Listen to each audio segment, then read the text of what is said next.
Some men fight back with lawyers, some make noise, some call favors, some go to the press and let the story do the damage for them. He did none of those things. He signed 44th floor, Cincinnati. August pressing itself flat against the glass. Inside, 3 people arranged on the other side of a mahogany table like a verdict that had already been delivered.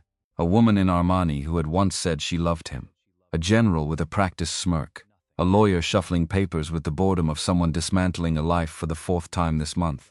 27 pages. He read none of them. He signed, and as he walked toward the door he stopped, just once, and said 4 words about a government contract worth $4 billion that nobody in that room had told him existed. The woman's fingers stopped moving. The general's smirk disappeared. He was already gone. What they didn't know, what they couldn't have known, was that he had been ready for this moment for 8 months, and they had just made the last mistake they would ever make together. Some men fight back with lawyers. Some make noise. Some freeze the joint accounts before the ink dries on the first email from a divorce attorney. Some call their fathers at midnight and say things they'll spend years trying to take back. James Whitfield did none of those things. 44th floor, Cincinnati. August pressing itself flat against the glass. Inside, 3 people arranged on the other side of a mahogany table like a verdict that had already been delivered. A woman in Armani who had once said she loved him. A general with a practiced smirk. A lawyer shuffling papers with the boredom of someone dismantling a life for the 4th time this month. 27 pages. He read none of them. He signed, and as he walked toward the door he stopped, just once, and said 7 words about a government contract worth $4 billion that nobody in that room had told him existed. The woman's fingers stopped moving. The general's smirk disappeared. He was already gone. What they didn't know, what they couldn't have known, was that he had been ready for this moment for 8 months. And they had just made the last mistake they would ever make together. Some women cry when their marriages end. Some hire lawyers. Some freeze the joint accounts before the ink dries on the first email from a divorce attorney. Some call their mothers at midnight and say things they'll spend years trying to take back. Sandra Mercer did none of those things. She made a plan. That was the thing about Sandra. She didn't react. She prepared. She positioned. She executed. It was what made her a formidable CEO, and what made her, James Whitfield had eventually realized, a dangerous wife. The conference room on the 44th floor of Mercer Dynamics headquarters smelled like recycled air and expensive leather, and something else James couldn't name until much later. Anticipation, maybe. Or the particular odor of a trap that's already been sprung before the person in it knows they're caught. August in Ohio. Outside the floor-to-ceiling windows, the sky pressed down on Cincinnati like a hand. Gray, humid, the kind of afternoon that made people short-tempered and careless. Inside, the climate control hummed at exactly 68 degrees, cold enough to keep everyone sharp, cold enough to preserve the architecture of what was about to happen. James stood at the far end of the mahogany table and didn't sit. Sitting felt like accepting something he wasn't ready to accept. Stephanie Wolfe, Sandra's attorney, sat to the right. Blonde hair pulled back, suit the color of slate. Reading glasses perched at the end of a nose that had never once looked uncertain. She shuffled documents with the bored efficiency of a woman who had dismantled better men than the one standing across from her, and had stopped finding it interesting around 2019. General Ronald Aldridge sat to Sandra's left. 62 years old, shoulders that still remembered what posture meant. 3 stars, retired, recently appointed to the Mercer Dynamics board of directors through a door that Sandra had opened for him. He wasn't smiling exactly, but there was something in the set of his jaw. The small private satisfaction of a man who had already calculated the outcome and found it favorable. And Sandra, Sandra at the head of the table in charcoal Armani, her dark brown hair cut clean at the shoulder, her blue eyes doing what they always did, looking at you while they thought about something else entirely. She was 47 years old, and she was the most composed person James had ever watched try to end a marriage. The divorce papers were 27 pages. They sat in the center of the table like a fact that had been waiting months to be acknowledged. James looked at them. Looked at the 3 faces arranged across the mahogany. Looked at his own hands, which were scarred along the knuckles from 17 years of work that happened on floors rather than in rooms like this one. He picked up the pen. Sandra's voice was even. Not a question, a courtesy. The kind of courtesy that's actually a warning. No division of assets, no alimony, no claim to the house or the accounts, I understand, James. And for just a fraction of a second, something moved behind her eyes. Something that might have been regret or might have been the shadow of it. You're walking away with nothing. His chest was very still. His voice when it came was quieter than he intended. "Where do I sign?" General Aldridge's smirk arrived then, slow and deliberate. "Going back to the hangar, Whitfield. I hear regional maintenance outfits always need good mechanics." James initialed page 1. Page 7. Page 14. Full signature on page 23. He capped the pen and set it parallel to the edge of the table, which was the kind of thing a person does when they are using small physical precision to keep larger things controlled. He stood. The chair didn't scrape. He walked toward the door and then he stopped, not because he'd forgotten anything, because he had been waiting for this exact moment for 8 months and he was not going to waste it.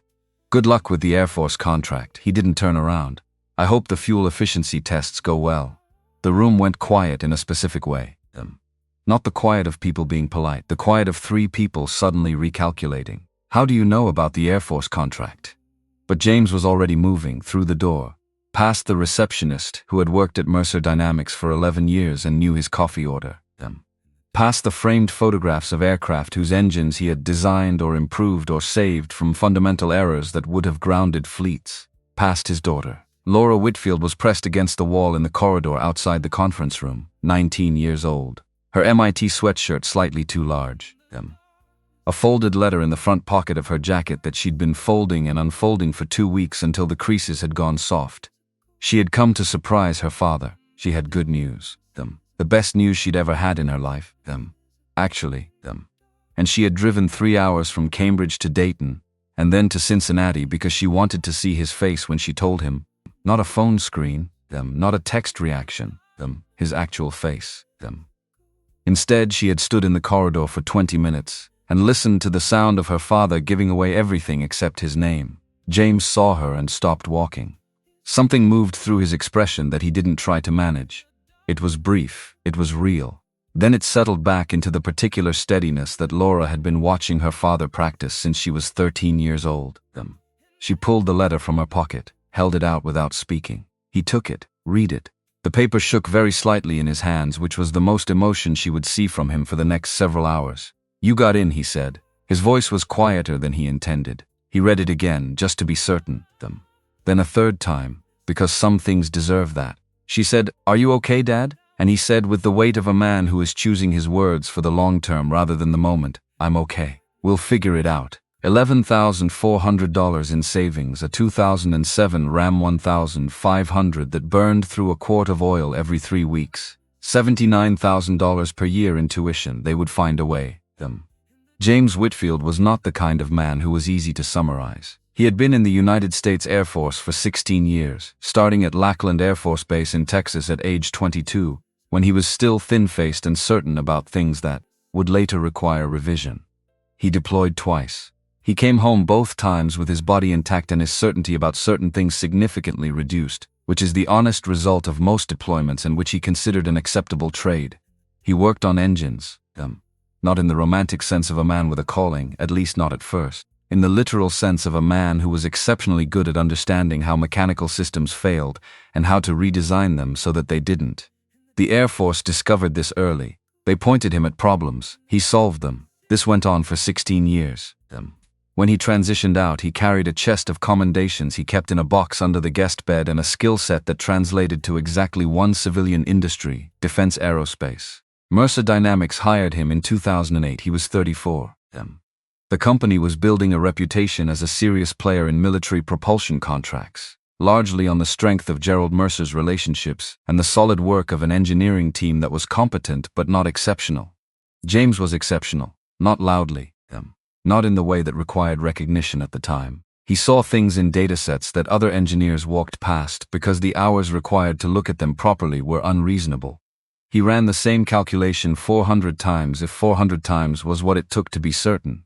He wrote everything down, not as institutional protocol but because his brain was structured around documentation, around the belief that work that couldn't be traced back to its own origins was work built on sand. The notebook started in 2009.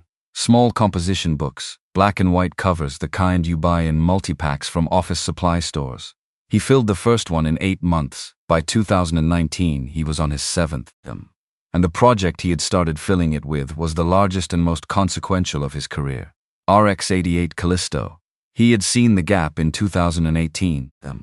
in a dataset that had been sitting on the shared drive for 2 years, because looking at it properly required willingness to spend several hundred hours with computational fluid dynamics models, and most engineers had other priorities.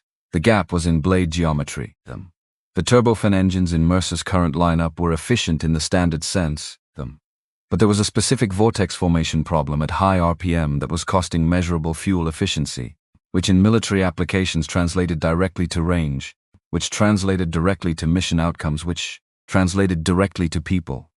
James started filling Notebook 7 in March of 2019. He worked on Callisto every night after his daughter went to sleep. Not because Sandra asked him to, she hadn't. Not because Mercer Dynamics had commissioned it as a formal project, they hadn't yet. He was developing the foundational math before bringing it to the engineering floor. He worked on it because the gap was real, and the solution was visible to him in the way that certain problems become visible when you have spent enough hours with them. And because building things that kept aircraft in the air was the closest thing he had to a belief system. His first wife had understood this about him. Margaret Whitfield had been an elementary school teacher who read novels and had a gift for explaining complicated emotional situations to people who were having difficulty with them. She had understood James's relationship with work not by trying to share it, but by not competing with it. She built space around his late nights. She teased him about his notebooks. She called him the most impatient person she had ever met, which was accurate. She died of breast cancer in the fall. When Laura was 13 and the leaves were doing the Ohio thing, where they turn colors that seem excessive for a state that can't commit to weather, the cancer took 14 months from diagnosis to end. James was present for all of it in the way that people who are not built for helplessness express presence. He drove to every appointment. Researched every option.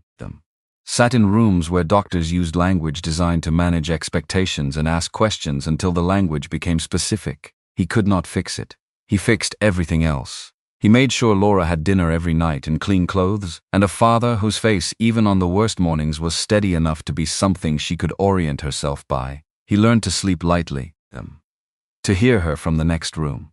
He learned to nod at people in the grocery store who said they were sorry, to accept casseroles, to smile at the right moments during school events so that Laura didn't have to worry about whether he was okay on top of everything else she was managing. He learned that grief has no timetable and no logic, and that the best you can do is keep showing up while it runs its course. He kept filling the notebooks. He met Sandra Mercer 2 years after Margaret died, which was long enough that the grief had moved from acute to structural, the kind that doesn't announce itself anymore but informs the shape of everything. Sandra was VP of Engineering by then, newly promoted, the daughter of the founder navigating a company that still reflexively looked past her toward older men with louder voices. She had learned to be precise in a way that precluded being dismissed. She had learned to enter rooms like she'd already been there. She found James in the break room at 7 in the evening, drinking coffee that had been sitting since 6 in the morning, after a test run on an earlier turbofan modification that had come in better than projected. Who designed the blade modifications on the RX-50? 4 years. You saw something the previous iterations missed. I stayed with it long enough to find what they missed. She looked at him the way engineers look at interesting problems, like there was something there worth the time. Have dinner with me. I want to understand how you think. I'm not really the dinner type. I have a daughter at home. Bring her. Which was not the response he'd expected, and which changed something small in the calculus of the conversation. Laura was 15 at the time, at the age where she was suspicious of everything James couldn't provide, including the kind of adult relationship that proved the world was capable of being better than it had recently demonstrated.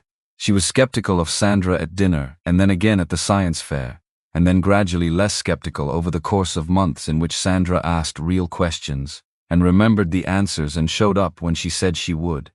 The courtship took a year and a half. The wedding was small, held at the VFW Hall in Fairborn on a Saturday in October. Laura as maid of honor in a dress she'd selected herself. James's Air Force friends in civilian clothes that didn't quite fit them the way uniforms did. 3 weeks before the ceremony, Stephanie Wolfe placed a prenuptial agreement on the table.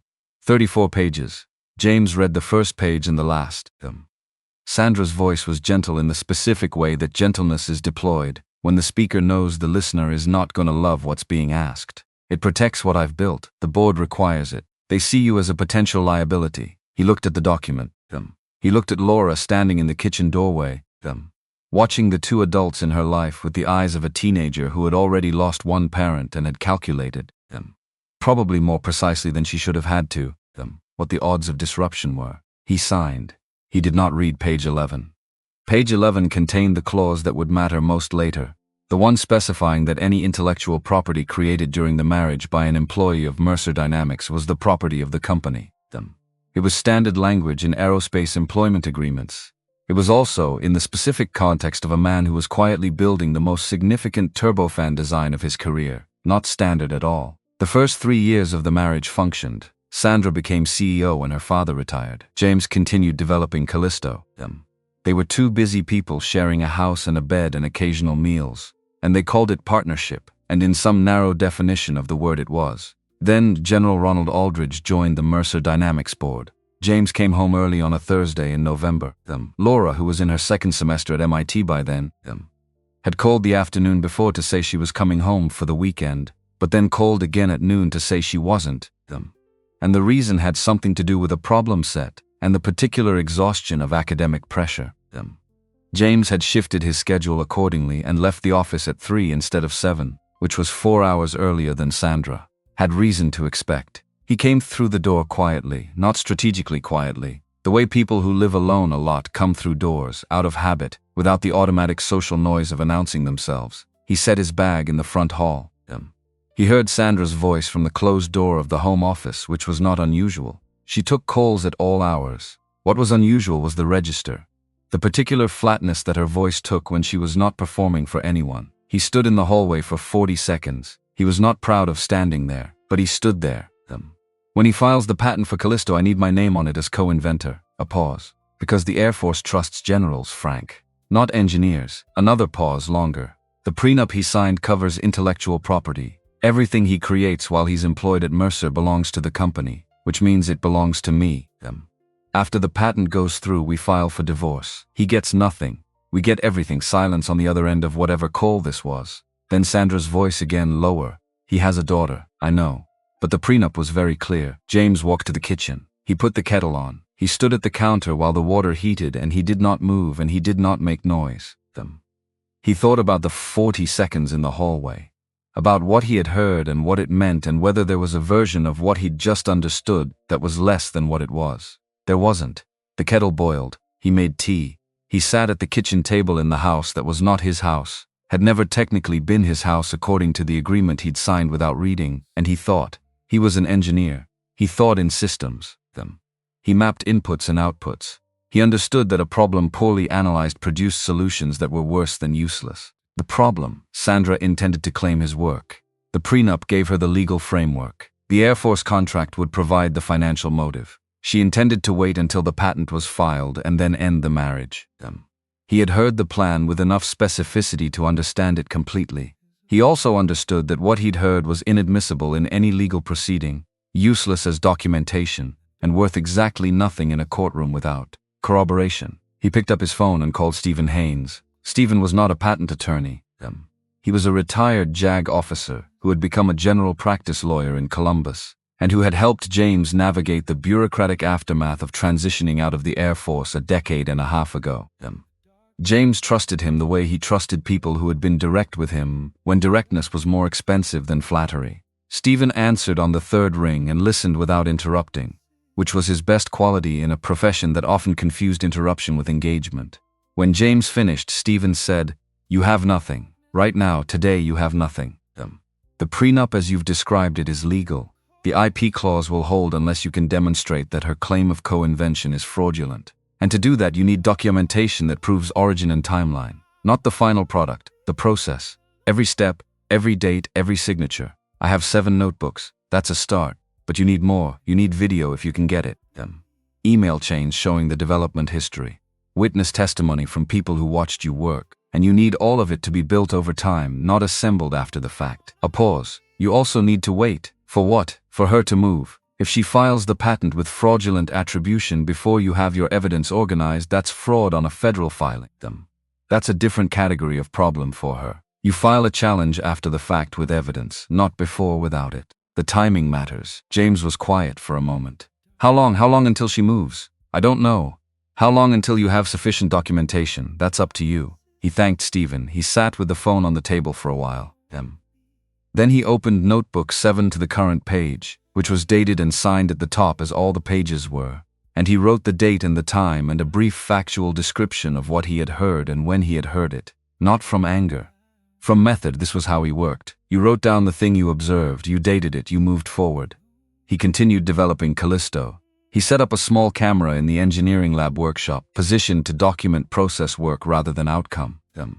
Ostensibly for safety compliance documentation that the team had been intermittently careless about. No one questioned it. No one noticed.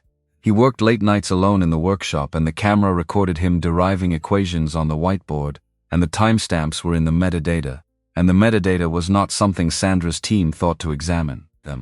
He installed a voice recording application on his phone. He documented conversations in which project specifics were discussed. He was careful and specific and thorough in the way that a man who runs the same calculation 400 times is thorough, not obsessively but methodically, one day at a time.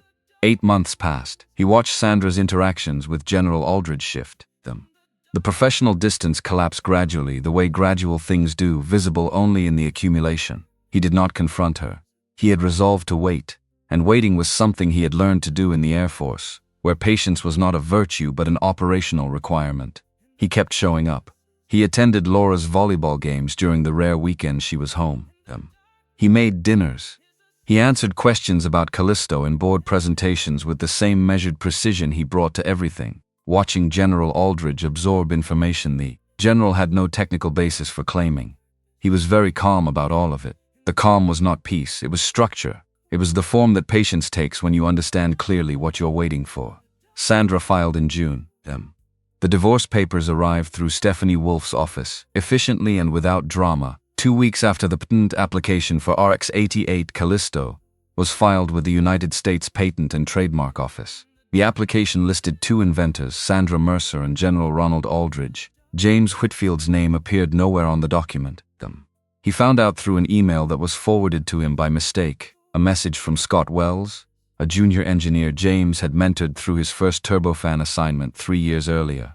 The subject line was simply, patent filing confirmation. Scott had forwarded it to the wrong Whitfield in his contact list. The error was genuine. The email was real.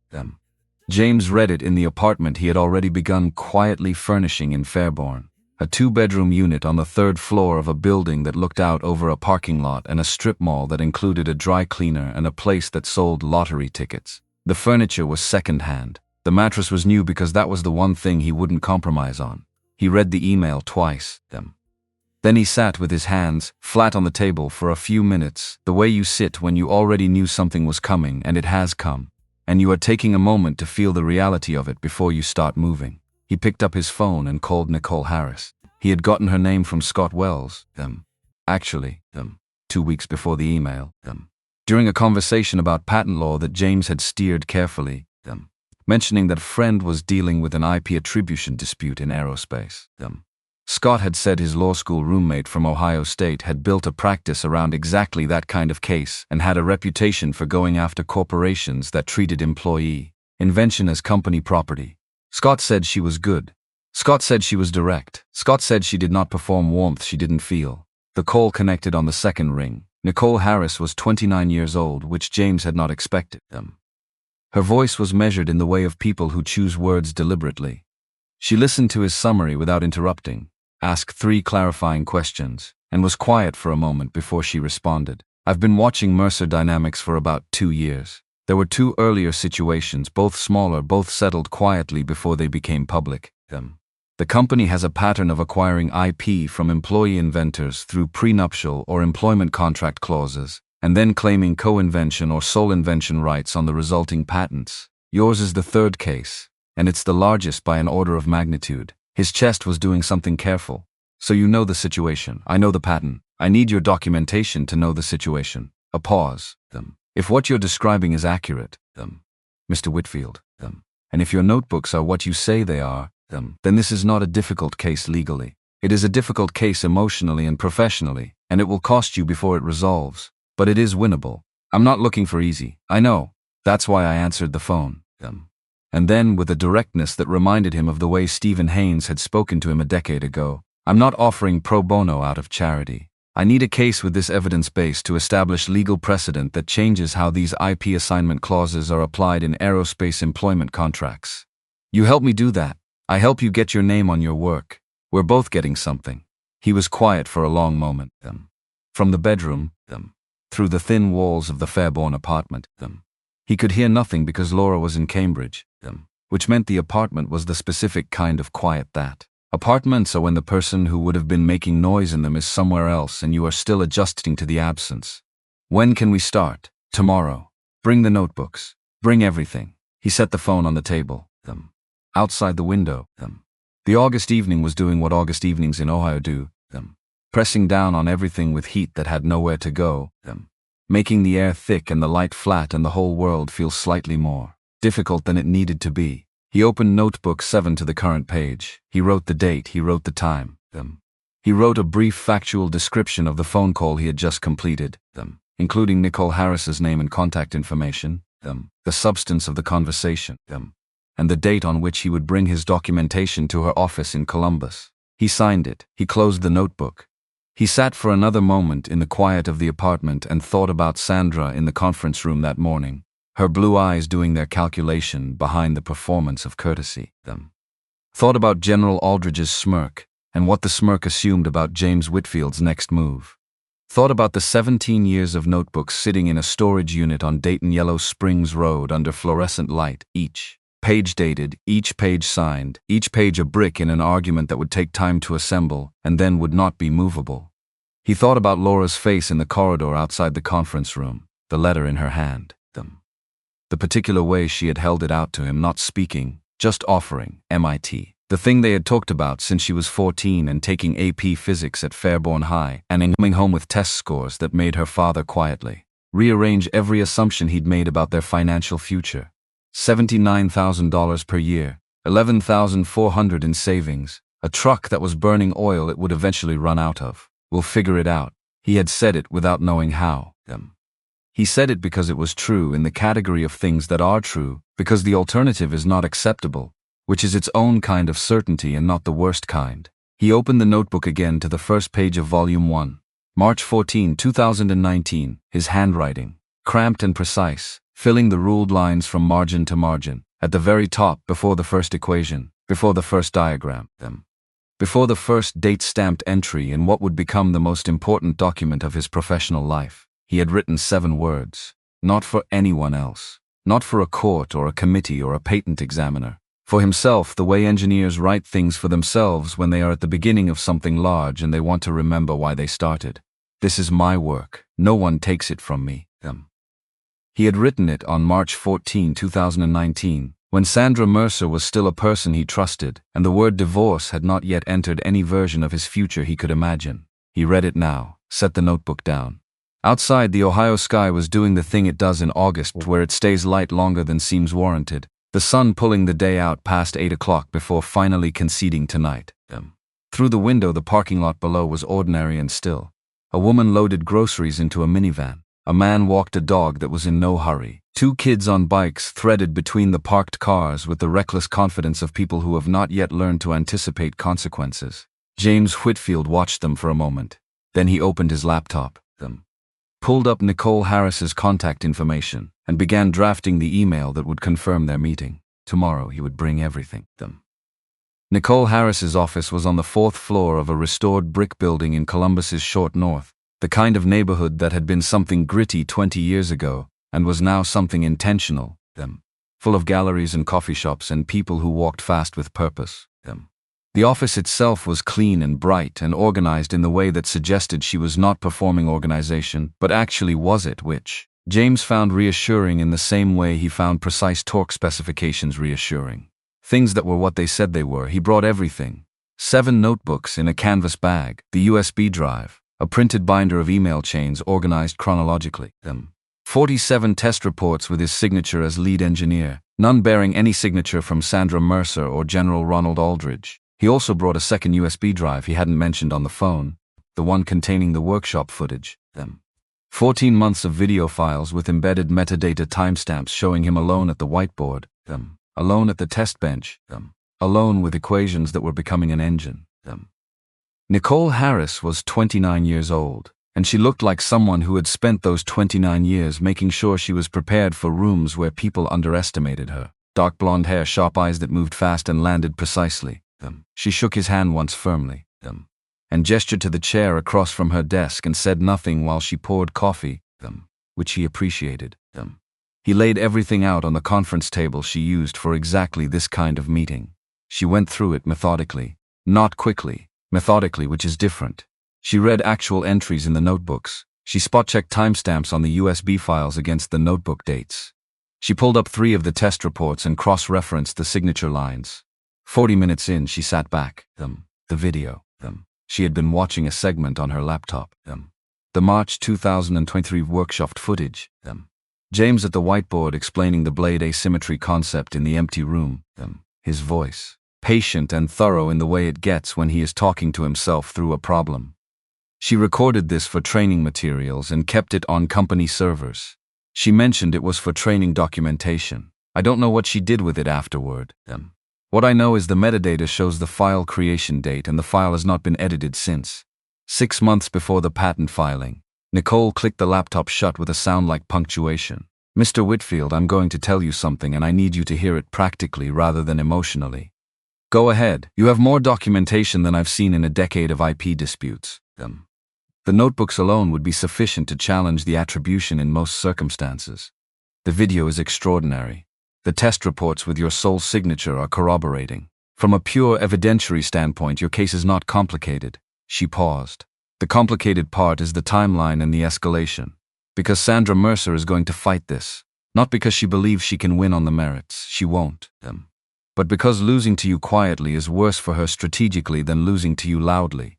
If losing to you loudly gives her leverage in other directions. He was quiet for a moment, processing. She'll try to discredit the documentation. She'll try to discredit you. The documentation is harder to attack. Metadata doesn't have bad days. But you, your reputation, your motives, your history, that's where she'll apply pressure. Nicole's eyes were steady. I want you to be prepared for that. It will get personal before it gets resolved. He thought about Laura's face in the corridor, the letter, the particular shape of 19 years of watching her father do the right thing, assembling into a single expression of trust that he had no intention of failing. File the challenge, he said, with the USPTO and with the Air Force Contracting Office. The Wright-Patterson Air Force Base Technical Review was scheduled for the second Thursday of August, 6 weeks after the patent filing, and 42 days after James had signed the divorce papers in the room that smelled like recycled air and expensive leather. Standard procedure. A formality, Sandra believed. A panel of colonels and civilian engineers reviewing specifications before signing off on procurement. She had prepared for 6 weeks with the particular thoroughness of someone who had decided that preparation was the same as invincibility. She was wrong about that, but she wouldn't know it for another 3 hours. The email from the Air Force Contracting Office arrived at 7 in the morning on the day of the review. Nicole had called James the night before to confirm it would come, and he had set his alarm for 6:30 and been awake since 5, which was when he always woke up, and which no longer required alarm clocks after 30 years of practice. He drove to Wright-Patterson in the Ram 1500, which shuddered slightly at highway speeds due to the transmission issue he hadn't had the funds to address yet. He parked in the visitor lot and sat in the truck for a moment with the engine off. Fairborn was the kind of town that surrounded major Air Force installations, its whole geography organized around the base the way a conversation organizes itself around its most important point. He had lived here for 12 years. He knew this parking lot. He got out, took the banker's box from the back seat, walked toward Building 17. Laura was already inside, which he had not expected. She had driven down from Columbus, where she was staying with a friend for the week rather than making the full trip from Cambridge. She was standing in the corridor outside Conference Room C in her MIT sweatshirt, holding a paper coffee cup with both hands. When she saw him coming, she fell in step beside him without saying anything. He looked at her. You didn't have to come. Her chin was set in the particular way it had been set since she was 15 and had decided that certain things were not negotiable. I know them. And that was the whole conversation on the subject. Conference Room C was beige and fluorescent and designed for bureaucratic efficiency rather than drama, which meant it was about to be the wrong setting for what was going to happen in it. The table seated 20. The Air Force panel sat on one side. Colonel Kathleen Pratt in the center. Senior officer, mid-50s. Silver-streaked haircut practically. Posture that had been upright for so long it had stopped requiring effort. To her left. Paul Phelps. Civilian engineer. Turbofan specialist. The kind of man whose reading glasses were perpetually in the wrong location. To her right, two more officers and a JAG attorney whose expression said he had seen contract dispute before and found them less interesting than he'd hoped when he chose the specialty. Sandra Stephanie Wolf and General Ronald Aldridge occupied the other side, arranged with the confidence of people who had pre-decided the outcome. Behind them, two of Mercer's senior engineers held binders. James set the banker's box on the table at 12 minutes to 2. Precisely. Sandra's voice had an edge in it that she was working to control. What is he doing here? Colonel Pratt's response was the verbal equivalent of a closed door. Mr. Whitfield filed a formal challenge under Air Force Acquisition Regulation 33.103. He has the right to present evidence. This is a review of a $4.2 billion defense procurement, Miss Mercer. We hear everyone. Sandra sat. Her jaw was a controlled thing. Laura took a chair along the wall, coffee cup still in both hands, watching them. The presentation went first to the patent holders. Sandra stood, and it was objectively a very good presentation. The cutaway diagram of the RX-88 rendered in high definition. The performance specifications delivered with precise language. She spoke about computational fluid dynamics and iterative testing and advanced materials with total accuracy. Because she had heard James explain all of it in meetings she had recorded for purposes she'd called training documentation, and James had eventually understood were something else. Paul Phelps waited until she reached the blade geometry section, and then raised his hand with the patience of a man who has been sitting with a specific question for several minutes. Miss Mercer, the trailing edge blade angle. 47.3 degrees. Can you explain why that number rather than 45? Sandra's answer was technically correct. Vortex formation, boundary layer, RPM thresholds, all the right words in the right order. But you directed that specific parameter. I have engineers who manage that level of detail. You're listed as co-inventor. You should understand the invention. Phelps's voice was not accusatory, just specific. Can you derive the pressure distribution equation? Equation 47 in the application. Sandra looked at the equation on the printout in front of her. Something moved across her face that she managed in about 2 seconds. I would need to reference my engineering team for that level of derivation. The room was quiet in the way rooms are quiet when something has just been established that everyone present understands. Colonel Pratt looked at James. Mr. Whitfield, you have the floor. He did not stand immediately. He opened the banker's box first. Removed the notebooks and stacked them in order on the table. 7 composition books with their black and white covers. And set the stack where the panel could see it. My name is James Whitfield. I worked at Mercer Dynamics for 17 years. I designed the Callisto engine. Not co-designed, designed. Every calculation, every test parameter, every refinement from concept to the specifications in that patent application. Sandra was on her feet before he finished the last word. That is demonstrably false. He's a disgruntled former employee attempting to... Colonel Pratt's voice cut the room clean. Miss Mercer, sit down. Mr. Whitfield, your evidence. He opened Notebook 1, March 14, 2019. He held it up so the panel could see the page, the handwriting, the date, the signature. This is the first 7 volumes. Each one is dated and signed throughout. Together they document the complete development of the Callisto engine from initial theoretical framework through final specifications. The dates span from 2019 through 2023. The patent application was filed in September 2024. He set the notebook down and placed the test report stack beside it. These are 147 prototype test reports. Everyone carries my signature as lead engineer. None carries the signature of Miss Mercer or General Aldridge. He slid the first USB drive to Paul Phelps. Phelps plugged it in. The file directory populated on his laptop. He opened the first video file. The conference room filled with James's voice, recorded in the empty workshop on a March evening 14 months before the patent was filed.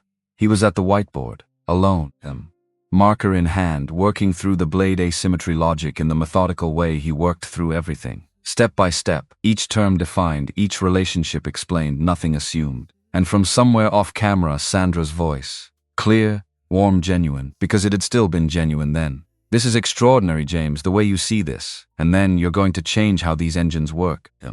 The timestamp in the lower corner of the screen read March 14, 2023. The patent had been filed September 2024. Sandra's face had changed. Not collapsed. She was not a person who collapsed. But the architecture of her certainty was different. Something had shifted in the load-bearing parts. Paul Phelps paused the video. He looked at his copy of the patent application. He looked at Sandra. Equation 47. His voice was still just specific, not punishing, Mr. Whitfield. Would you be willing to derive it for the panel? James walked to the whiteboard mounted on the conference room wall. He picked up the marker. He started writing, not from notes. Not from anything except the 4 years he had spent with this particular problem. The hundreds of nights he had sat with these specific relationships between blade angle and rotational velocity and fluid density, and made them yield their answer through sheer accumulated proximity. The equation built itself, each line following from the last with the internal logic of something that is simply true. He talked as he wrote them, not performing them, just explaining them. The way he had explained things to the workshop camera on all those evenings, because explanation was how he verified his own understanding.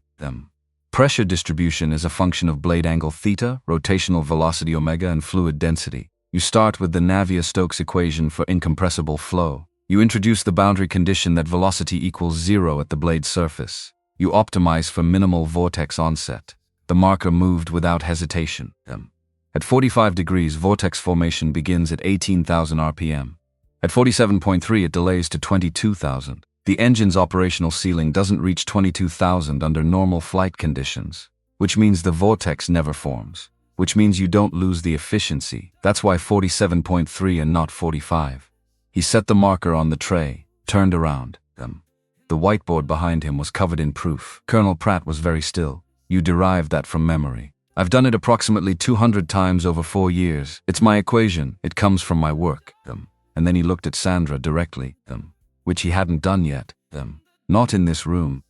Not today. When he spoke, his voice was level, no heat in it. No performance of calm, actual calm, the kind that comes from having known for 8 months exactly what you were going to say when the moment arrived. I signed the divorce papers without argument. I didn't contest the house or the accounts. I didn't call a lawyer or make demands or try to leverage anything. I gave you what the agreement entitled you to take, and I didn't fight it.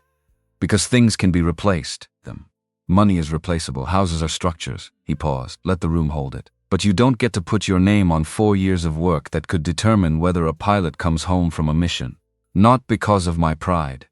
Because when that engine fails at 40,000 feet, because the people who signed the patent didn't understand the math. The people in that aircraft are not abstractions, they're someone's family. His eyes moved to the colonels. They're your people. The room held its breath for 3 full seconds. Then Colonel Kathleen Pratt stood up. The 2 officers to her left stood. The JAG attorney stood. Paul Phelps stood. It was not coordinated. It was the spontaneous response of people in uniform who have just heard something that landed in the place where their values live. The part that doesn't require deliberation. They saluted. James brought his hand up to the brim of his Air Force veteran cap. Precise. Automatic. 16 years of muscle memory that the body doesn't forget. Laura, from her chair against the wall, made a sound that was almost nothing. Almost, but not quite. General Aldridge stood from his chair and left without speaking, which was the smartest thing he did that entire day. Colonel Pratt sat back down. Her voice was back to its operational register, clear and without drama. This hearing is concluded. Patent application 11892047 is flagged for USPTO fraud investigation. The Mercer Dynamics Air Force contract is suspended pending resolution of inventor attribution. A pause. Miss Mercer, you have 30 days to respond to the fraud allegations. If you cannot provide evidence of substantial contribution to the invention, the patent will be invalidated and reissued with correct attribution. Dismissed. The panel filed out. Paul Phelps paused at the door and looked back at James with the expression of one engineer acknowledging another. He didn't say anything. He didn't need to. Stephanie Wolfe gathered her files with hands that were not entirely steady. Sandra sat at the table and did not move. She was looking at the whiteboard.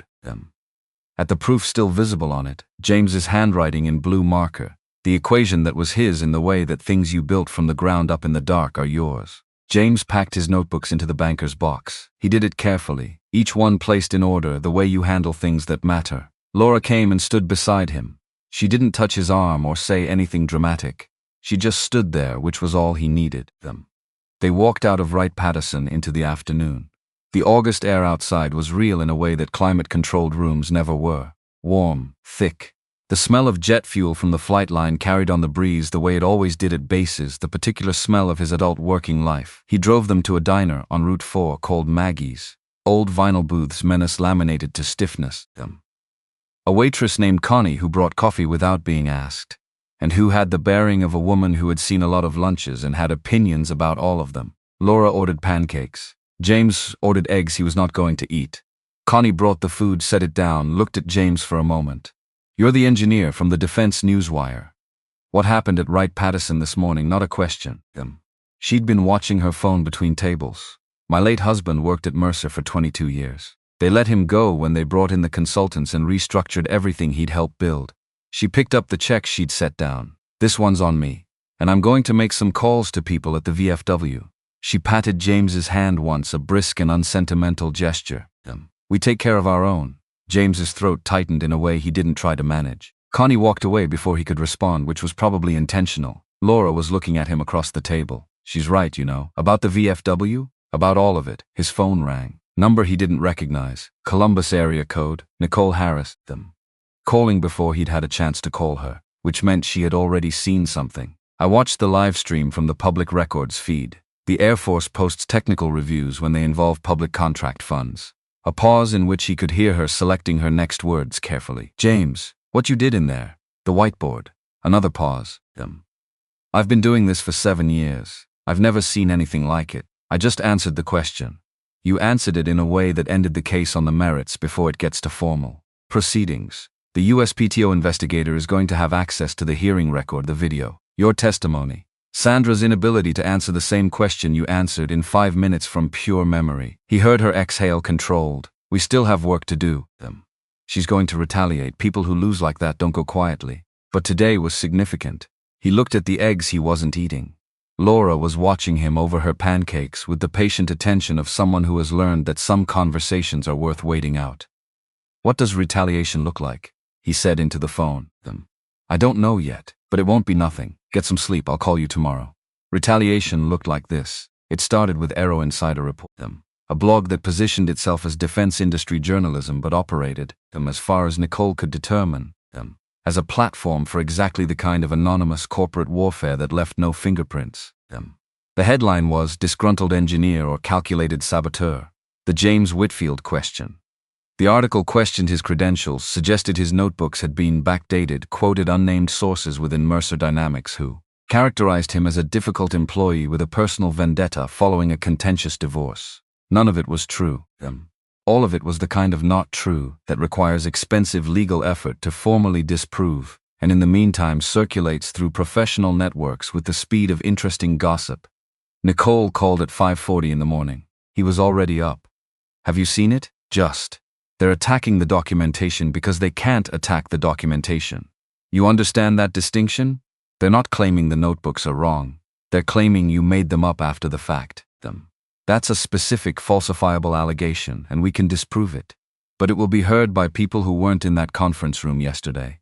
Her voice was sharp and careful simultaneously. "The USPTO investigator will see this. We need a response. Then draft one.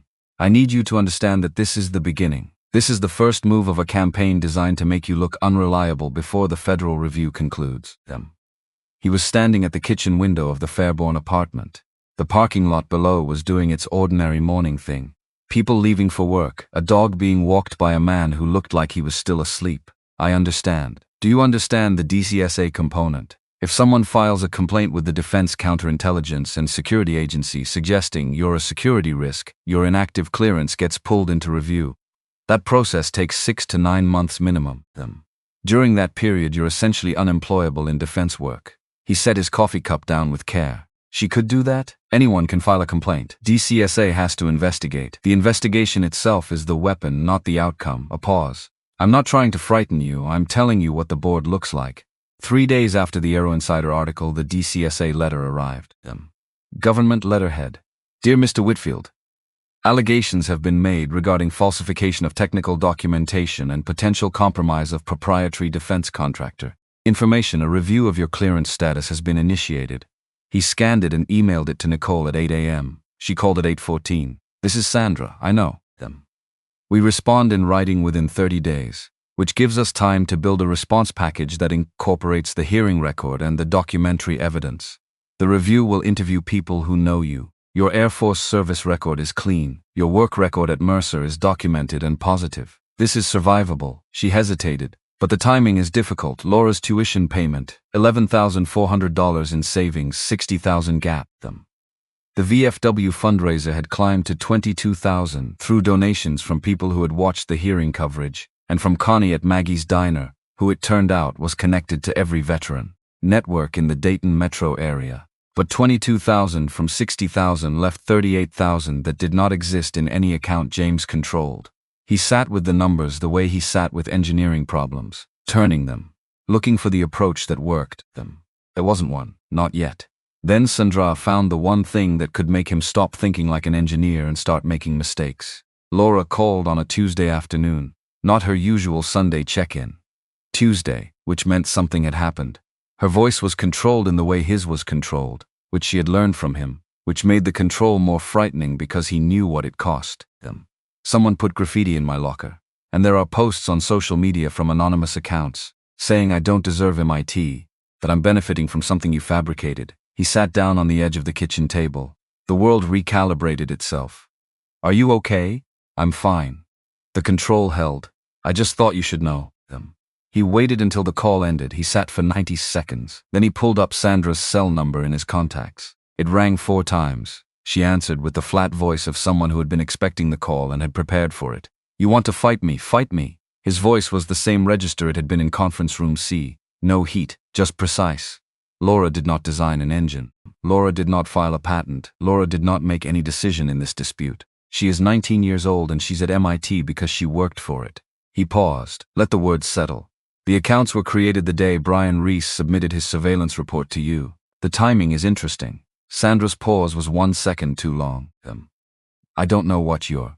If you touch my daughter again, I will treat it as evidence of a pattern of witness intimidation and add it to the federal record. I am very good at documentation. You know that better than anyone. His voice did not rise. This is not a threat. It's a description of what I will do. I wanted to be direct about it so there's no misunderstanding. He ended the call. Sat in the apartment kitchen with the phone in his hand. The thing he felt was not satisfaction. It was closer to grief. The particular grief of understanding something about a person you spent years believing you knew. He had signed the prenup because he was looking at Laura's face, and what he saw there was the need for this not to fall apart. He had stayed in the marriage 3 years longer than he should have, because the alternative was explaining to Laura that he had failed at something else. He had built his entire defense strategy around being patient and thorough and precise, because those were the only tools he had in the specific kind of fight he was in. And Sandra had decided that none of it was sufficient. That she could reach through all of it and find the one pressure point that would make him error. She was wrong, but she was going to keep trying. Brian Reese filed his surveillance report on a Thursday. Sandra read all 12 pages of it in her office while Stephanie sat across from her and said nothing, because there was nothing to say. The report was thorough. The report was also empty of anything useful. James Whitfield woke at 5:30 and ran 3 miles and went to the library and ate lunch from a container and went to sleep at 10 and did not have any secrets. That could be found because he did not have any secrets. Brian had added a single handwritten note at the bottom of the final page, outside the formal report format, clearly personal. Sandra, pull back. He's clean. He's right. Some fights aren't worth the next move. She read the note twice, set the report on her desk. I need to talk to Kevin, she said. Stephanie's face closed. I need to be somewhere else for this conversation. Then go. Stephanie left without another word. That evening she drafted a memo to herself documenting what she had witnessed and what she suspected was coming. She did not send it to anyone. She saved it to a personal drive time-stamped with her digital signature, a record that she had known and had not been the one to order it. Kevin Marsh was 38 years old and owed $46,000 to a casino in Indiana, and had a mortgage that had been delinquent for 2 months. He was a systems administrator at Mercer Dynamics with administrative credentials that gave him access to every networked system in the building, including the engine control units in the testing hangar. He was the kind of man who would do something he knew was wrong for reasons he could make sound like necessity, which is the most dangerous kind of person to approach with a request that requires exactly that. Sandra approached him through a message that was technically about a security enhancement project, which was the kind of language that could mean anything, and therefore meant nothing specific, which was the point. The message said, consulting work, off books, cash, interested? Kevin's response arrived within 3 minutes. How much? She told him. He said, I'm listening. What she was asking him to do was this, enter Hangar 12 using his administrative credentials, access the engine control unit of the RX-88 Callisto prototype, install malware that would corrupt the firmware in a way that would appear to be a remote access intrusion, and ensure that the corrupted code's origin traced to an IP address associated with the Fairborn Public Library, where James Whitfield spent his mornings. The prototype would fail in testing. The Air Force would investigate them. The investigation would find evidence of external tampering tracing to a location James visited daily. James would be charged with industrial sabotage of a defense contractor asset. The federal investigation would collapse his testimony. The patent challenge would be buried under criminal proceedings. It was, Sandra had decided, efficient. What she had not calculated was George Kowalski. George was 55 years old and had been Mercer Dynamics head of security for 11 years. Before that he was Army, Fort Campbell, 2 decades of service that included a deployment timeline that overlapped with James Whitfield's Air Force years in ways that created the specific kind of bond that military service creates between people who never served together but understand what it cost each other. He noticed Kevin Marsh. Not dramatically, not a revelation. He noticed the way security professionals notice things, that Kevin had been accessing the server room at unusual hours, not the middle of the night, late afternoon, not a violation, just not Kevin's pattern. George did not call Sandra. He did not call Mercer's general counsel. He called James, because when something doesn't fit and you need to know if it matters, you call the person it might matter most to. I don't know what it means, George said. Could be nothing, but you're in a situation and I thought you should know. James called Nicole the same evening. Nicole called Special Agent Mark Morrison, FBI Cincinnati field office, with whom she had worked 2 years prior on a wire fraud case. Morrison to the full picture, the patent fraud, the DCSA complaint, the blog article, the clearance review, the harassment of Laura, and now Kevin Marsh's off-patent access to sensitive systems. Morrison issued a monitoring warrant on the Mercer Dynamics internal network the following morning. They waited. 4 nights later at 17 in the morning, Kevin Marsh entered Hangar 12. He used his admin credentials to bypass the biometric lock, which the monitoring warrant captured. He crossed the hangar floor with a laptop bag and a USB drive in his jacket pocket, which the security camera captured. He approached the RX-88 Callisto prototype on its test stand and plugged the USB drive into the engine control unit port, which the second camera, the one George Kowalski had repositioned 48 hours earlier without updating the public-facing camera schedule, captured from a different angle. The progress bar on Kevin's screen reached 12%. Every light in Hangar 12 came on simultaneously. Kevin spun, 3 figures in the doorway. George Kowalski, Special Agent Mark Morrison with his badge on his belt, and James Whitfield holding a tablet recording. Kevin's hands went up. The USB drive was still in the port. He had the look of a man who had made the calculation incorrectly and had just arrived at the correct answer too late. Morrison's voice was flat and practiced. Step away from the engine. Special Agent Mark Morrison, FBI. Kevin Marsh, you under federal investigation for conspiracy to commit sabotage of defense contractor property. Do not move. Do not touch the device. Kevin looked at James across the hangar. His voice had the quality of a man reaching for an explanation that might still work. She said it was a security test. Who told you that? James's voice was steady. The tablet continued recording. Sandra Mercer. He exhaled. $50,000. She wire transferred it to my personal account last night. She said it was for a security enhancement project. She said if anything went wrong to say it was unauthorized testing. Morrison was already reaching for his handcuffs. We know about the transfer. That's why we're here. George Kowalski did not move from the doorway. He watched Kevin being walked out of the hangar with the expression of a man who had suspected something ugly and was not satisfied to have been right. James lowered the tablet. The hangar was very quiet without the other people in it. Just the sound of the HVAC system cycling and the distant whine of something on the flight line several buildings away. The RX-88 Callisto sat on its test stand, unchanged, unbothered. The titanium and composite housing catching the overhead light, the way his engineering drawings had always imagined it in the real world rather than on paper. He stood with it for a moment. He thought about Sandra in her office at this hour, which was probably where she was. Watching her phone, waiting for confirmation that never came. He thought about what it had taken to get to this hangar, to this moment, this prototype that was still intact and still his. He thought about Laura and the MIT letter with its creases gone soft. His phone buzzed. A text from Laura, "You coming home? I'm hungry." He typed back, "On my way." "Want up pancakes?" "At 3 a.m.? It's always pancake time, Dad." He turned off the tablet. He walked across the hangar floor to the door George had left open. The Ohio September night came in, cool and real, and carrying the faint chemical smell of the base and the distant ordinary sounds of a city that was going about its business regardless of what had just happened. In Hangar 12. He stepped out. Above him, the sky was clear, Midwest flat and enormous. Stars in the kind of density you only see when you're away from the city lights, which Wright-Patterson's perimeter half created by accident. He had been very patient. For 8 months he had been patient in the specific way. Patience is required when the thing you are building is not a product but a case, not an engine but a record, not a rebuttal but a proof. And now the record was complete. The proof existed. The case was built. He was tired in a way that was not unpleasant. The tired of someone who has held something at tension for a long time and is approaching the moment when they can set it down. His truck was in the visitor lot. He walked toward it through the dark. Tomorrow there would be federal proceedings and a morning call from Nicole and the beginning of whatever came next. But tonight his daughter was somewhere in the city waiting for pancakes at 3 in the morning. And the engine he had built with 4 years of late nights was intact on its test stand in the building behind him.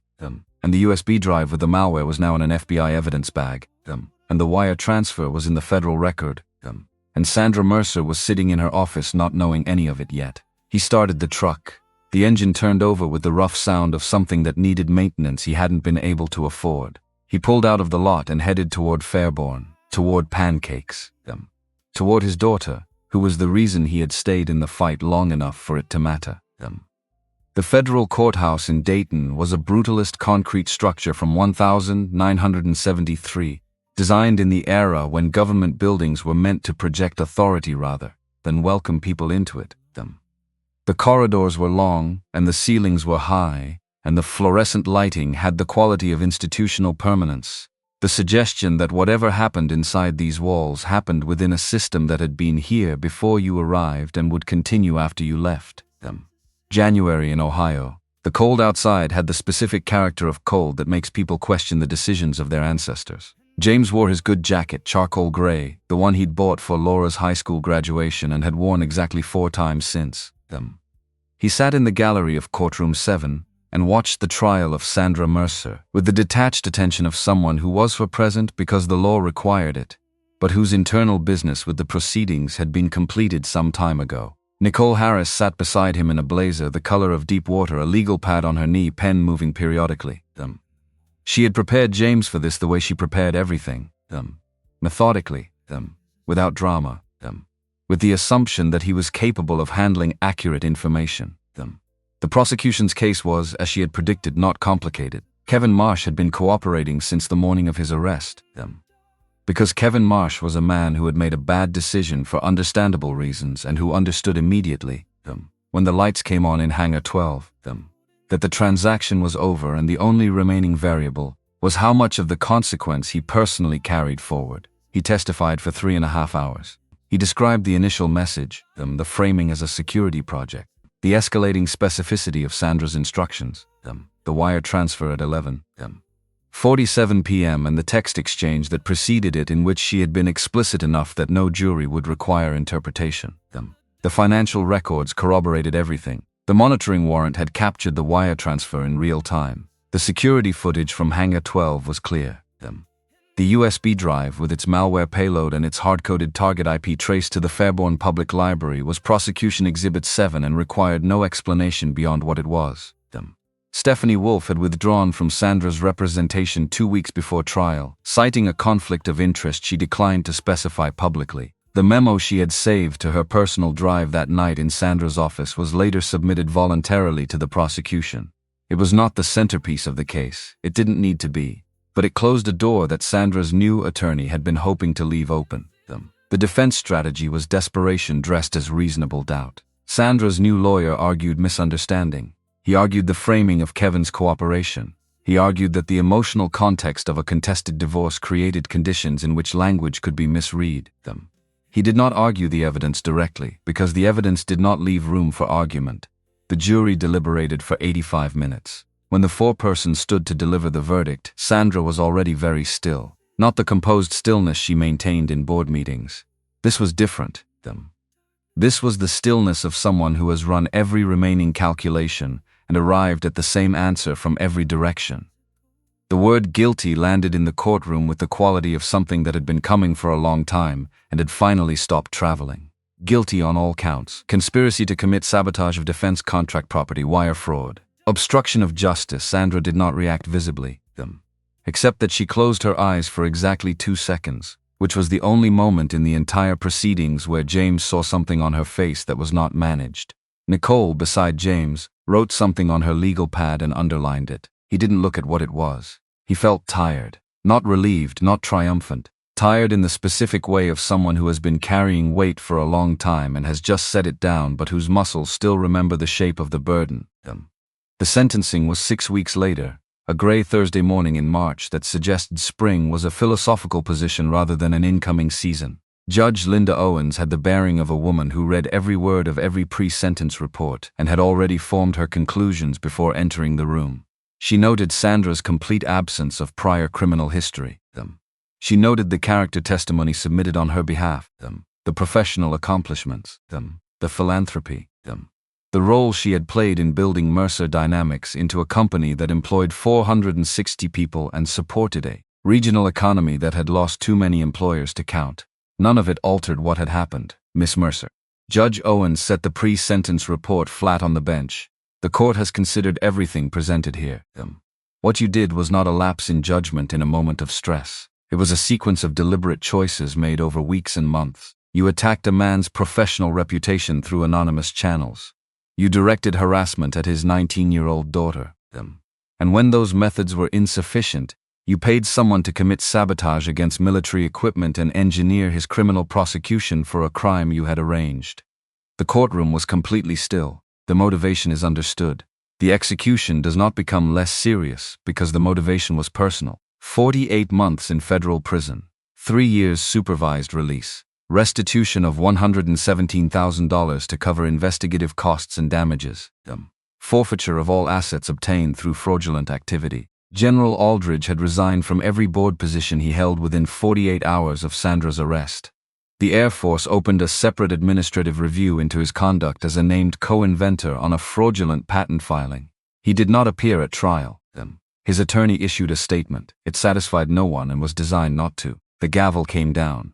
Sandra was led out through the side door. She walked the way she always walked, straight back, measured pace. She did not look toward the gallery. James and Nicole walked out of the courthouse into the March cold, gray sky. A few bare trees along the Civic Plaza. Traffic on the street moving through the ordinary morning of people who were not in federal courtrooms. Nicole stood beside him with her hands in her coat pockets. How do you feel? He thought about the question honestly. I feel like something that needed to be finished is finished. That's not the same as feeling good about it. No. A pause. The cold moved through his jacket. I didn't want this. I wanted my name on my work. Everything else was her doing, not mine. You stopped it. I documented it. The FBI stopped it.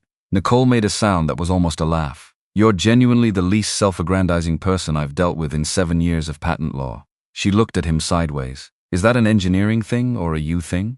My wife used to ask me the same question. He said it without thinking, which meant it came out real rather than shaped. Margaret was in those sentences sometimes, the ones he didn't plan. Nicole was quiet for a moment, receiving it without making anything of it.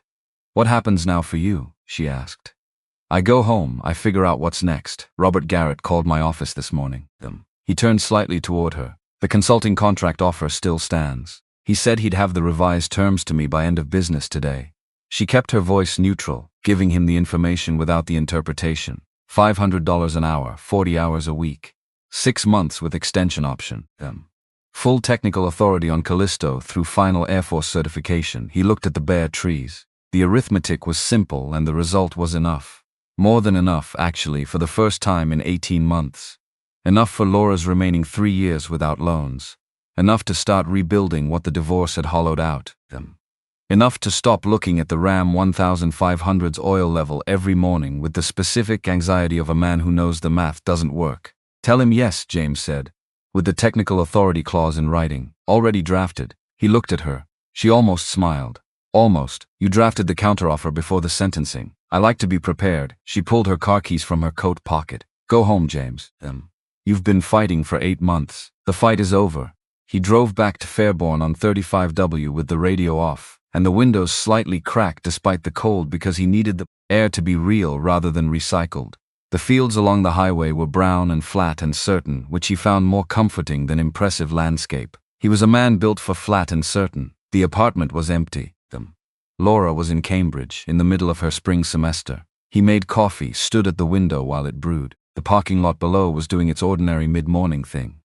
His phone showed a text from Laura, sent during the sentencing, which meant she had been watching the public records feed from her dorm room. Thinking about you today. Call me when you're ready, he called. She answered on the first ring. How are you, tired? He sat down at the kitchen table. How's the problem set? Irrelevant right now. It's not irrelevant, it's what you're there for. A pause. He could hear her in her dorm room, the background sounds of a building full of people all working on things that mattered to them. Dad. Her voice shifted, more direct. The way it got when she was going to say something she'd been thinking about for a while. I know what the last 8 months cost. Not just the money, the time, everything. She stopped. Start again. You didn't have to fight that hard. You chose to, and I want you to know I understand the difference. The coffee maker finished its cycle. The kitchen smelled right. You're always going to get to MIT, he said. I just had to make sure the path stayed clear. That's a very dad thing to say. I'm your dad. He could hear her smile through the phone. Not a sound exactly, just a quality in the silence.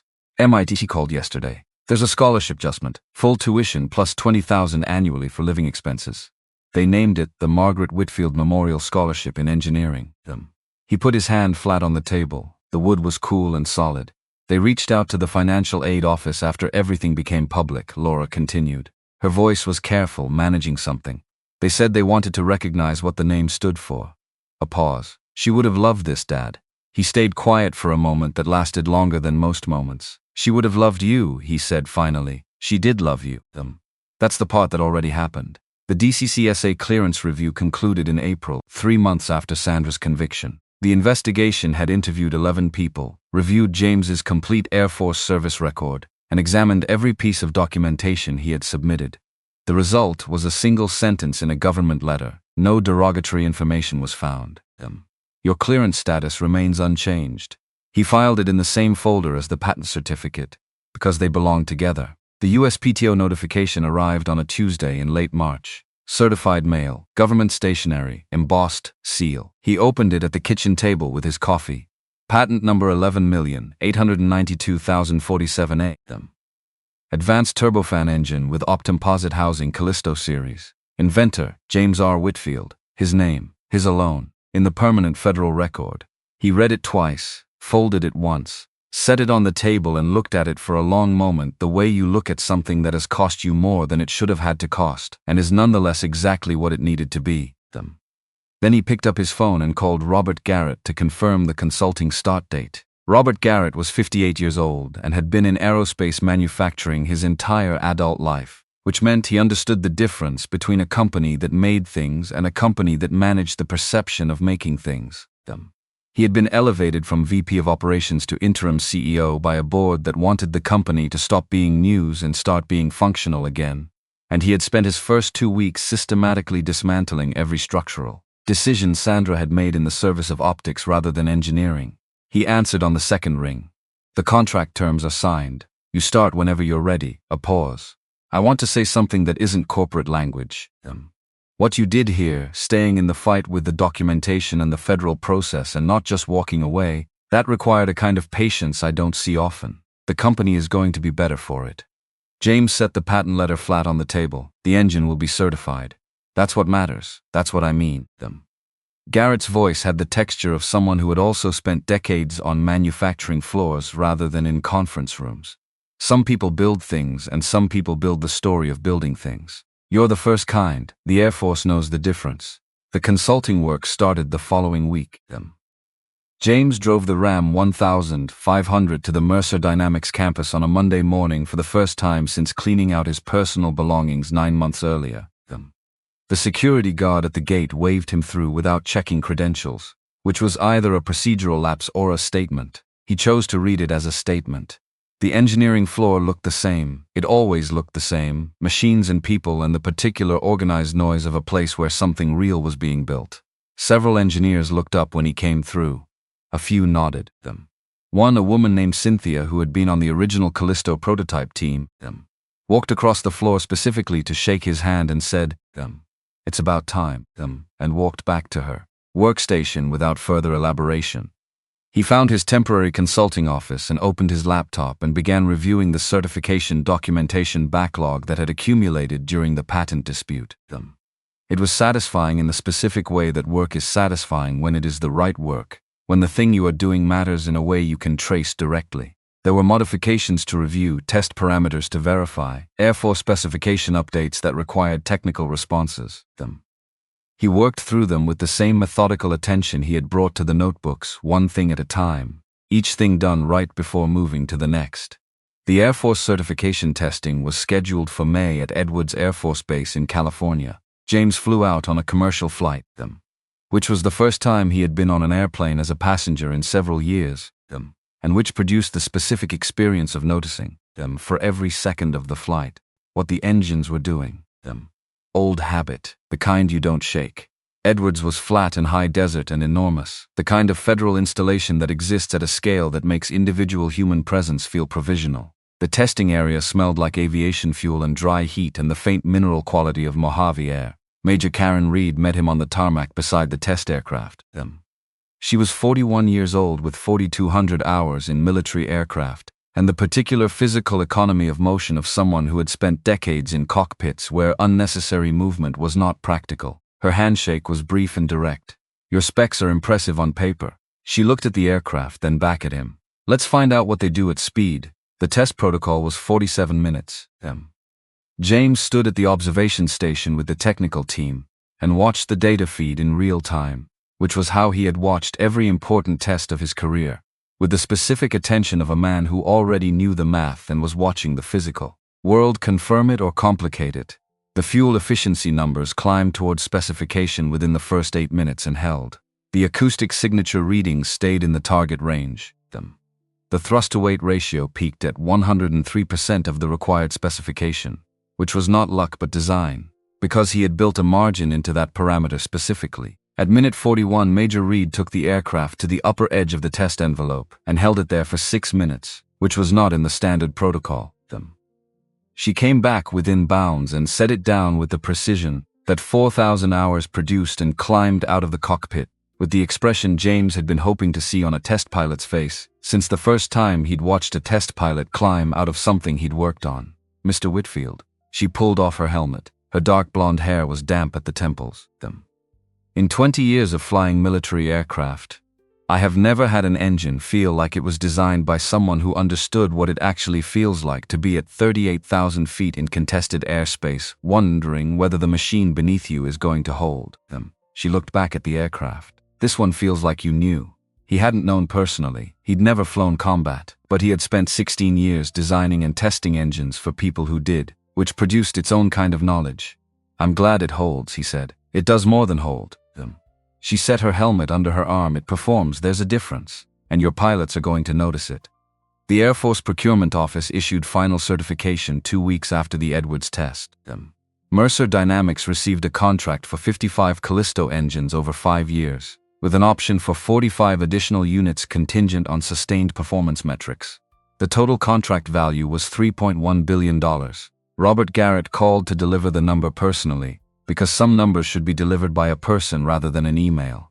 "Without you, this doesn't exist," Garrett said. "I mean that structurally, not as a courtesy. It exists because the engine works," James said. "The engine works because you built it. And it's certified because you fought for the right to be recognized as the person who built it." A pause. "Let me know what you need for the extension period." 2 weeks after the certification, the Defense Contract Management Agency letter arrived.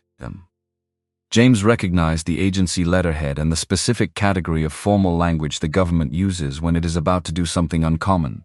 He read it standing at the kitchen counter. Pursuant to 10 United States Code Section 2374, the DCMA hereby awards $61,500 to James R. Whitfield in recognition of exceptional contributions to defense technology development under circumstances of personal hardship that did not diminish the quality or integrity of the work produced.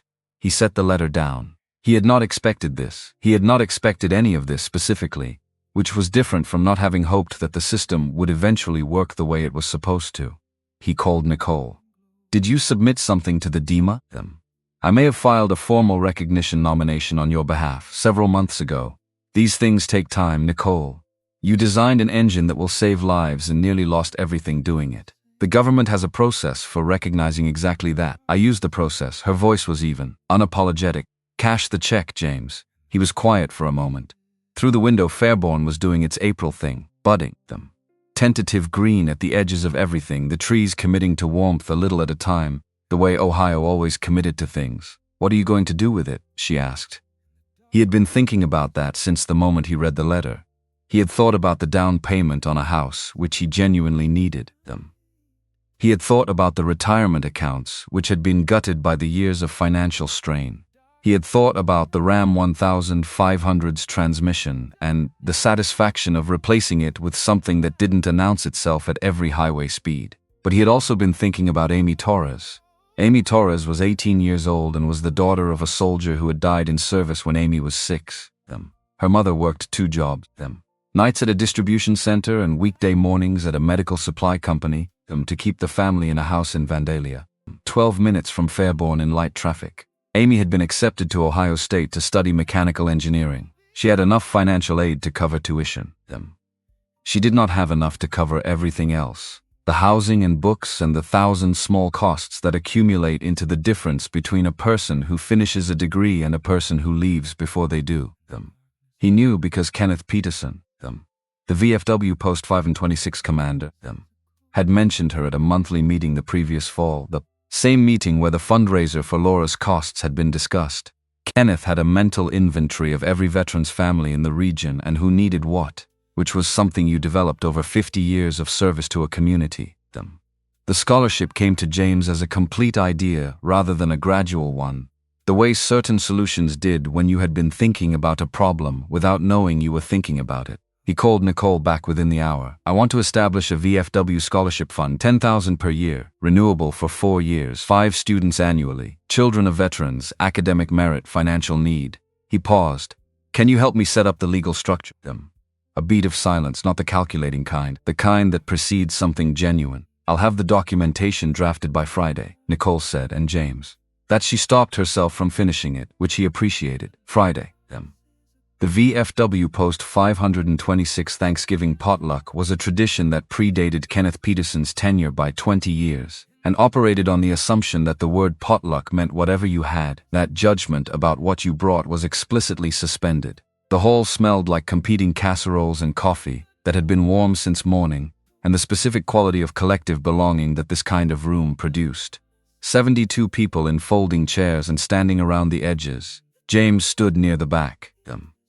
He was not good at being the focus of a room, and the establishment of the scholarship fund had made him the focus of this room in a way he was managing with the same patience he brought to everything. Kenneth Peterson, 80 years old this December, still upright, still carrying the fragment of shrapnel in his left leg that doctors had stopped attempting to remove in 1974, because the body had accommodated itself to the foreign thing and removing it would have been more disruptive than leaving it.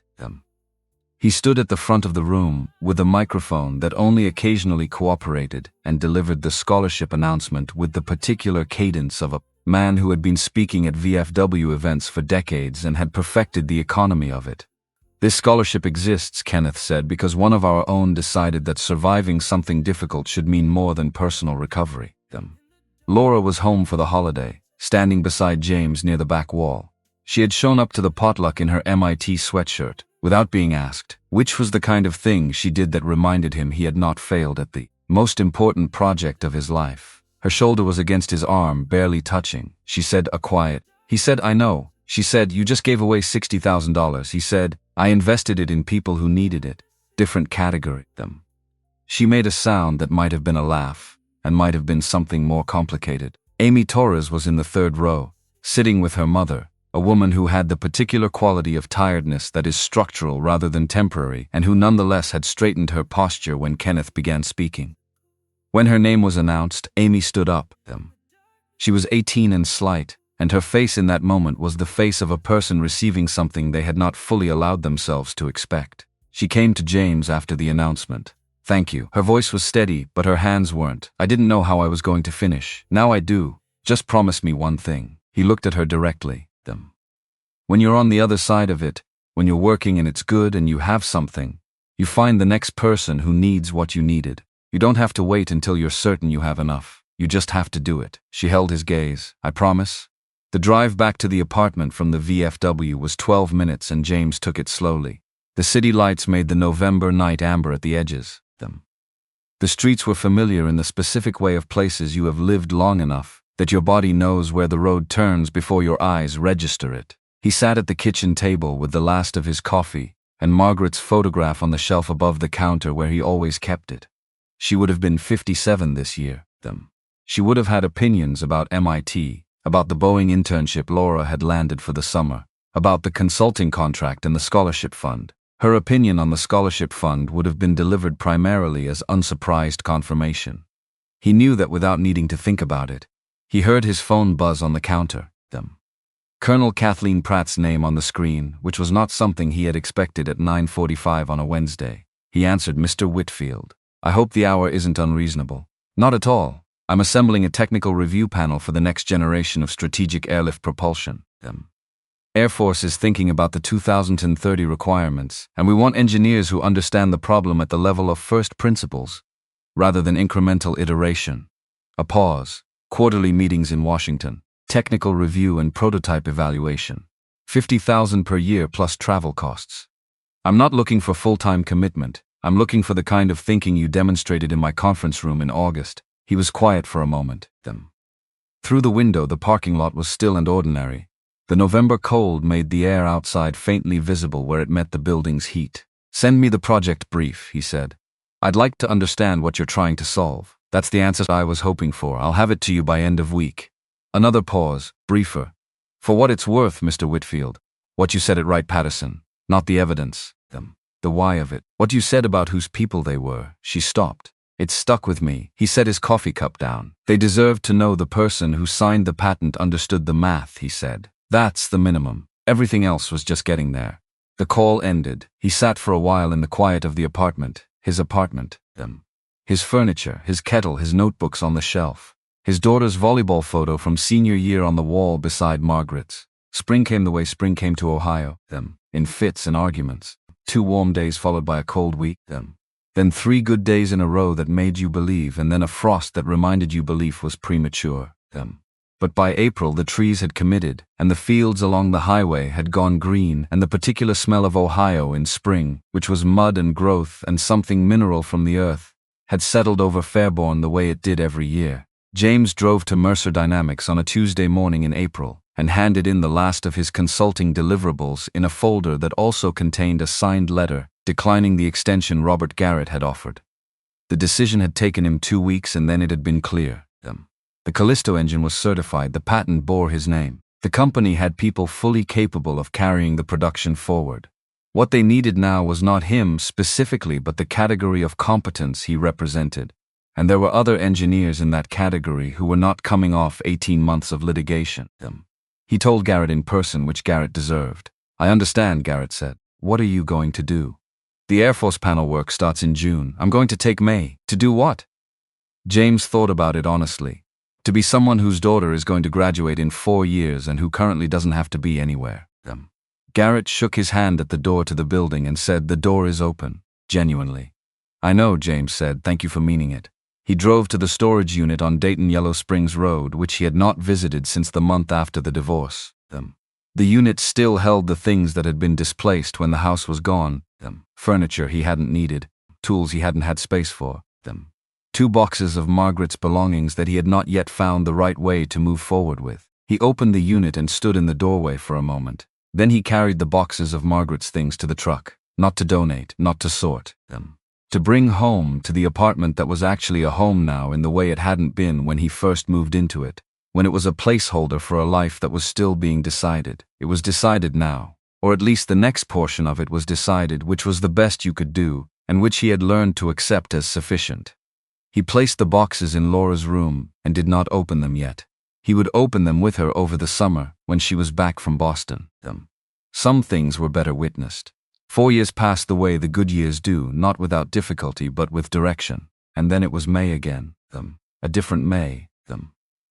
A Sunday morning in Cambridge that carried the kind of light that was different from Ohio light in ways James noticed without being able to fully articulate them. Something about the angle of it. The way it came off the Charles River if you were facing the right direction. Killian Court at MI. Folding chairs on the lawn. James sat and was uncomfortable in them and did not mind. To his left was a man from Colorado whose son was graduating in computer science, and who had opinions about the future of the industry that James listened to politely. To his right was a woman from Tennessee named Donna, who had driven 12 hours with her sister because her daughter was the first person in their family to graduate from college, from MIT, which Donna said with a quiet emphasis that contained a whole history of improbability overcome. They shared stories while waiting for the ceremony to begin. The Colorado father asked what James did. "I'm an engineer. I design aircraft engines, and your daughter is following in your footsteps." James looked out toward the stage where the procession was forming. "She's making her own footsteps. I just made sure she had the ground to stand on." Laura was somewhere in the middle of the procession, her mortarboard slightly tilted. She had inherited James's lack of patience for the ceremonial aspects of things and probably found the recessional music excessive. He could see this in the set of her shoulders from 200 feet away, and he was the only person present who could read that, which was the specific privilege of having been her only constant for 11 years. She crossed the stage, shook the hand of the university president, accepted the degree that represented 4 years of problem sets and lab reports and Sunday phone calls where she described being overwhelmed in a way that demonstrated she was not actually overwhelmed but had simply recalibrated what overwhelmed meant. She found him in the crowd before she had even descended the stage steps. Their eyes met across the lawn, and what passed between them in that moment was not expressible as a thing that could be described from the outside. It was the private language of two people who had been through the specific combination of things they had been through, and who understood without speaking what this particular Sunday morning represented. He had missed Margaret at the signing of the divorce papers, at the Wright-Patterson hearing, in the hangar in September, at sentencing in January, on the drive back from Edwards in May. He missed her now, but missing her had become a thing he carried rather than a thing that stopped him, which was the honest version of healing that nobody talked about because it wasn't dramatic enough. It was just the truth of how people continued. They had dinner at a restaurant near campus, where the food was expensive and good, and Laura ordered wine with the confidence of someone who has been 23 for 7 months, and is still finding the gesture satisfying, which James found entirely reasonable. She was going to Boeing's propulsion engineering division in Seattle in July. She had negotiated her start date herself, and had called him afterward to describe the negotiation with the particular energy of a person who has just realized they are good at something they did not previously know they would need to be good at. Over dinner she looked at him with the directness she had always had and said, "Dad, are you happy?" He turned the question over. He thought about what happiness meant for someone who had been through what he had been through, and he was honest about it, which was the only register he knew how to operate in. "I'm at peace," he said, "which I think is the correct thing to be right now." The happy part is returning. She studied him. "That's an engineer's answer." "I'm an engineer, Dad." Her voice softened without losing its directness. "You're allowed to want more than peace. You know that." He looked at his daughter, who had her mother's eyes and his habit of sitting very still when she was thinking hard.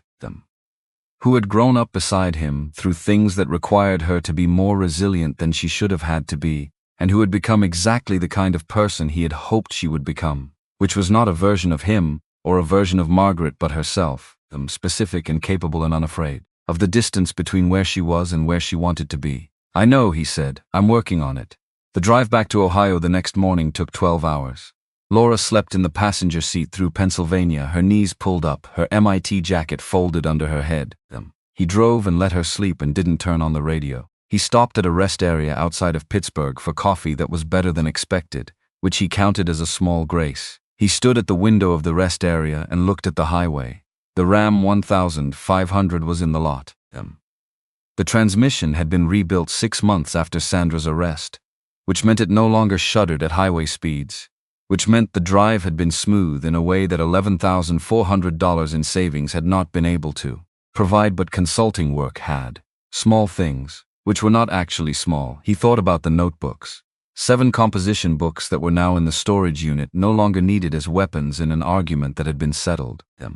He thought about the patent certificate in the folder in the apartment, his name in permanent ink on a federal document. He thought about Amy Torres at Ohio State, probably in her junior year now, probably discovering that engineering required the same combination of stubbornness and precision that he had been practicing his entire adult life.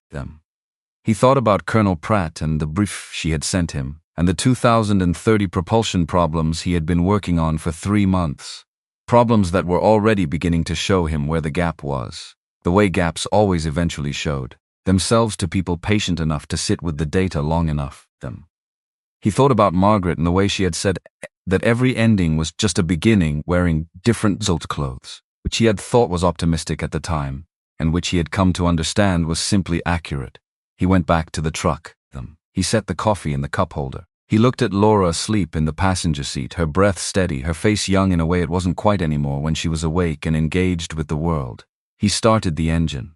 The Callisto ran the way his engine ran, quiet, strong, not asking for acknowledgement, just doing the thing it was built to do, reliably, in the dark, while everyone else was asleep. He pulled back onto the highway and pointed the truck west, toward Ohio, toward the apartment that had become a home, toward the next problem that was already somewhere ahead of him, waiting to be seen by someone patient enough to find it. Behind him, Massachusetts, Cambridge.